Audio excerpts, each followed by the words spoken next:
खुले बाल, चेहरे पर चमक और गालों से टपकती इस लाली ने साड़ी पहने इस लड़की की खूबसूरती पर 4 चांद लगा दिए हैं।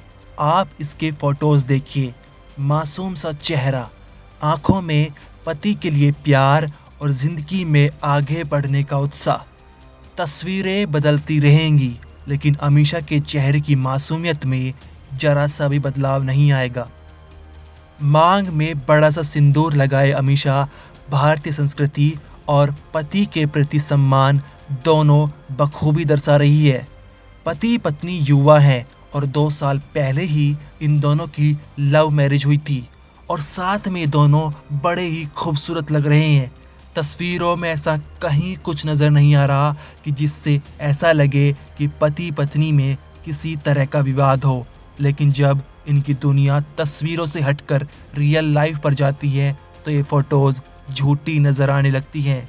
जहाँ एक तरफ फ़ोटोज़ में लड़की सुंदर लग रही है, वहीं दूसरी तरफ इसकी डेड बॉडी शौचालय के गड्ढे में दबी हुई मिली। ये जो गड्ढा आप अपनी स्क्रीन पर देख रहे हैं, इसी में से इसकी लाश 10 मार्च यानी सोमवार के दिन निकाली गई। डेड बॉडी इतनी बुरी हालत में थी कि हम आपको दिखा भी नहीं सकते।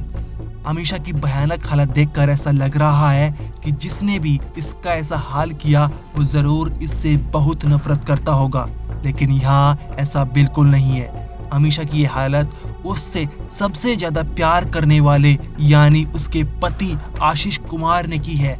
ये वही आशीष है जिसने अमीषा से 2 साल पहले समाज से लड़कर लव मैरिज की थी, लेकिन अब आशीष हैवान का रूप ले चुका है और इसने न सिर्फ अपनी मासूम सी बीवी का कत्ल किया बल्कि उसकी डेड बॉडी शौचालय के गड्ढे में दफना दी और उसके ऊपर मिट्टी भूसा डाल दिया और फिर बाद में सीमेंट की परत चढ़वा दी। इसके बाद अमीषा के घर वालों से कह दिया कि वो किसी लड़के के साथ भाग गई है, जिससे घर वाले इधर उधर भटकते रहे। लेकिन फिर पुलिस की समझदारी से आशीष के झूठ का पर्दाफाश हुआ। लेकिन यहाँ पर सबसे बड़ा सवाल ये है कि क्यों आशीष ने अमीषा की जिंदगी एक झटके में उजाड़ दी? क्या थी इसके पीछे की वजह? साथ ही पुलिस ने कैसे पता लगाया कि आशीष ने अमीषा की डेड बॉडी को गड्ढे में दफना रखा है? इन सब सवालों के जवाब और इस मर्डर मिस्ट्री की गुत्थी इस वीडियो में आपको बताएंगे। ये मामला बिहार के मुंगेर जिले का है। यहाँ पर 20 साल की अमीषा की लव मैरिज साल 2023 में आशीष कुमार से हुई थी। दोनों साथ में बहुत खुश थे, लेकिन पिछले 1 साल से दोनों के बीच में विवाद चल रहा था। दरअसल अमीषा पढ़ने में बहुत अच्छी थी और वो नर्स बनना चाहती थी, लेकिन ससुराल वालों को पसंद नहीं था कि अमीषा पढ़ाई करे और वो पढ़ाई के लिए पैसा देने को भी तैयार नहीं थे, जिसके चलते अमीषा के मायके वाले उसकी पढ़ाई के लिए पैसा दे रहे थे और उसका admission Gandhi institute of nursing में कराया। अमीषा इस बात से खुश नहीं थी कि उसकी पढ़ाई के लिए मायके वाले पैसे दे रहे हैं। इस बात को लेकर अमीषा और आशीष में बहुत झगड़ा होता था। फरवरी में अमीषा ने अपनी मां को बताया कि आशीष उसे मारता पीटता है, जिसके चलते अमीषा अपने घर आ गई और भाई और मां के साथ रहने लगी। लेकिन 4 मार्च को आशीष अपने जीजा के साथ आकर अमीषा को वापस ससुराल ले गया और फिर 6 मार्च को उसकी हत्या करके उसकी डेड बॉडी को खाली शौचालय के गड्ढे में दफना दिया। इसके बाद अमीषा के घर वालों को सूचना दी कि वो किसी लड़की के साथ भाग गई है। ये घटना इसका लव मैरिज शादी हुआ था 2023 में। उसी के बाद ये दहेज के बारे में कुछ चल रहा था कि हमको पैसा दीजिए पढ़ाने के लिए। तो हम लोग बोले पैसा क्यों देंगे जब अपने मन से शादी किया है तो। उसके बोलने के बाद भी हम लोग उसको 1.5 से 2 लाख रुपया दिए पढ़ाने के लिए। तो बोले जीएनएम करवा रहे हैं तो आप दीजिए, तो हम लोग यहाँ से दिए। उसके बाद इधर 1 महीने पहले उधर से मेरी बहन फ़ोन की कि ऐसे ऐसे हमसे साथ मारपीट करता है, जो हमको ले जाओ, हम यहाँ नहीं रहेंगे, ये लोग मार देगा नहीं तो हमको। तो वो मम्मी बोली कि आ जाओ घर यहीं धर्मपुर। तो उस पर वो 10 फरवरी को वहाँ से आई घर। 10 फरवरी को कहाँ गए थे? टाटा से घर आई। अच्छा। वो टाटा में रहती थी। हाँ। टाटा से घर आने के बाद फिर 2-4 दिन सही चला, उससे बातचीत फिर होने लगा। हाँ। उसके बाद लड़का भी वहाँ से टाटा से घर आया। अच्छा। घर आने के बाद वो लोग मेरे घर पे बिदागरी लेने आया फिर। हाँ। तो हम लोग जब बोले झगड़ा हुआ है तो हम पैसा नहीं दे पाएंगे, हाँ। तो अब नहीं जाने देंगे, इसको यहीं रखेंगे। हाँ। जब वो बोले कि किसी लड़के के साथ इसका अफेयर है। हाँ। तो हमने पूछा जिस लड़के का अफेयर है उसका आप नंबर दो। तो बोला नहीं, नंबर मेरे पास नहीं है। बहुत पता करने के बाद उसका नंबर भी हमको पता चला। तो वो लड़का बेकसूर निकला, वो कभी बात नहीं किया था।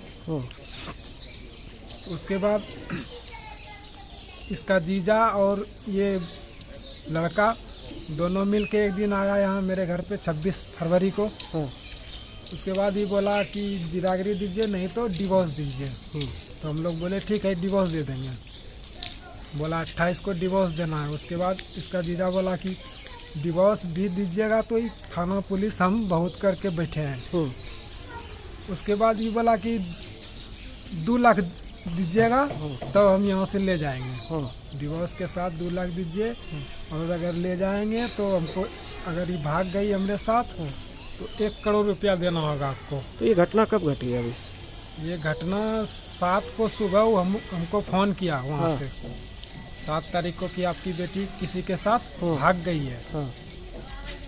तो हम लोग उसके घर पे पहुँचे तो उस टाइम वहाँ कोई नहीं था घर में। अच्छा।